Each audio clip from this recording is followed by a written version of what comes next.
Cultural competence really is a skill and an ability to really bridge across differences. The program itself is really designed for individuals to embark on a journey of self-discovery, better understanding what makes them who they are, while gaining skills and competencies on how to really get to understand others. I assumed that I was very much accepting and celebrating of other cultures. I thought that being progressive meant that everybody's the same.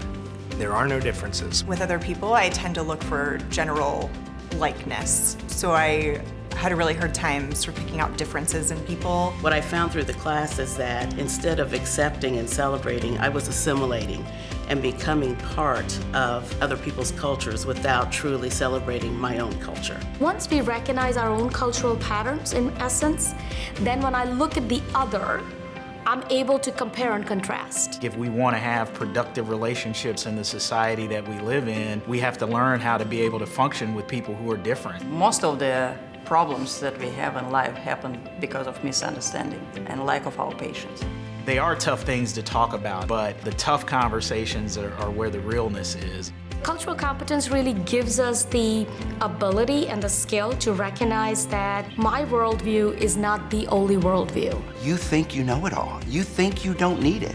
It was an aha to say, well, how do you define good? We had a session that was just fully based on this idea that people are different and that that's okay. Difference is not the problem. I think we all think we're more culturally competent than we actually are. Getting a skill like this allows us to build more meaningful relationships personally, but from an organizational and a community perspective, it allows us to be more innovative, to be more inclusive. We can take the things that we learn and apply them inside of the firm and spread those around, just as we really need to do inside of the community. If my newspaper is going to do the job we need to do of representing, telling the stories about this city, we need to do the whole city, not just this part or this part.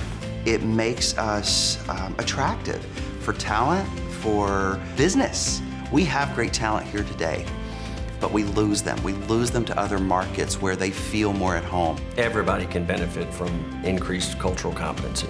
I'm a big believer in we rise together and we fall together, and if we collectively work on this, it will be a better product for our entire city and community. If you want people to come here and to live here and call Cincinnati home, it's got to be a place where they feel comfortable. How did I arrive at where I am today, looking through the lens that I look through to see the world? It challenged me in that way, and that's why I went through the program, to force me to look at the world in a different way, with a different lens.